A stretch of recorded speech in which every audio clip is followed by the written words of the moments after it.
Finest stories میں تمام دیکھنے اور سننے والوں کو خوش آمدید۔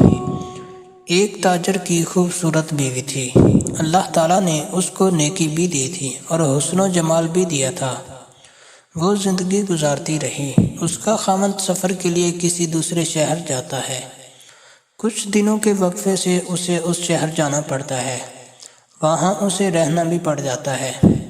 اب اس کی بیوی نے یہ محسوس کیا کہ اس کے خاوند کا قیام وہاں زیادہ ہونے لگا ہے، لہٰذا اسے احساس ہوا کہیں اس نے وہاں دوسرا گھر تو نہیں بنا لیا۔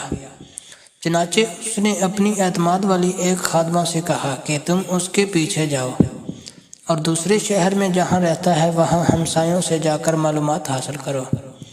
جب اس نے وہاں سے معلومات لی تو پتہ چلا کہ چونکہ اسے وہاں 10-15 دن رہنا ہوتا تھا، اس لیے اس نے وہیں کسی عورت سے نکاح کر لیا تھا اور ایسے ایک گھر بھی لے کر دیا تھا جہاں وہ جا کر رہتا تھا۔ گناہ نہیں تھا، البتہ اس نے دوسرا نکاح کر لیا تھا۔ جب اس عورت کو کنفرم ہو گیا تو اس نے سوچا کہ میرے خاوند نے نکاح تو کر لیا ہے، اگر جھگڑا کروں گی تو خاوند کو خواہ مخواہ میرے سامنے شرمندگی ہوگی، یا یہ بھی ہو سکتا ہے کہ میرا خاوند کھلم کھلا کہہ دے کہ میں ادھر بھی وقت دوں گا اور ادھر بھی دوں گا، تو مجھے ایسا کرنے کی کیا ضرورت ہے؟ جو محبت کی مساوات میرے اور میرے خاوند کے درمیان ہے، کیوں نہ میں اسی کو برقرار رکھوں؟ یہ سوچ کر اس نے پردہ رکھنے کا ارادہ کر لیا۔ چنانچہ وہ اپنے خاوند کے ساتھ اسی محبت کے ساتھ رہتی رہی، حالانکہ اسے یقین تھا کہ جب یہ دوسرے شہر میں کاروبار کے لیے جاتا ہے تو وہاں اس کی دوسری بیوی بھی موجود ہے۔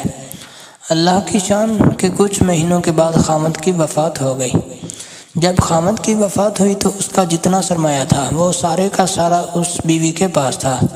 جب اس کی تدفین کا مرحلہ مکمل ہوا اور اس کی وراثت کی تقسیم کا وقت آیا تو اس کی بیوی نے اپنا حصہ بھی الگ کیا اور دوسری بیوی کا حصہ بھی الگ کر دیا، اور اسی عورت کو جس نے اس کو بتایا تھا کہ اس کا دوسرا نکاح بھی ہے، اس کو بڑی رازداری سے کہا کہ کسی کو پتہ بھی نہ چلے اور کوئی میرا خاوند پر بات بھی نہ کرے، لیکن اس کی وراثت میں اس کی بیوی کا شرعی حق ہے۔ مجھے قیامت کے دن اللہ کے یہاں جواب دینا ہے، اس کا حق میں نہیں کھا سکتی، لہٰذا یہ پیسے لے جاؤ اور اس سے کہو کہ تمہارے خاوند کی میراث میں سے یہ تمہارا حصہ ہے، اسے وصول کر لو۔ وہ عورت رقم لے کر خاتون کے پاس گئی۔ وہ کافی ساری رقم تھی۔ اس نے جا کر اس سے بات کی کہ اس کے خاوند کی وفات ہو گئی ہے اور اس کی بیوی نے اس کی وراثت میں سے تمہارا حصہ نکالا ہے، کیونکہ تم بھی آخر اس کی بیوی ہو۔ وہ اگر تمہارے حق کھائے گی تو وہ قیامت کے دن اللہ کو جواب نہیں دے سکے گی۔ لوگوں کو تو پتہ نہیں مگر اللہ کو تو پتہ ہے، لہٰذا تم یہ اپنا حصہ وصول کر لو۔ اس عورت نے وہ رقم پکڑ کر کہا کہ اللہ اس کا بھلا کرے، وہ کتنی نیک عورت ہے، وہ کتنی اچھی عورت ہے جس نے میرا خیال رکھا۔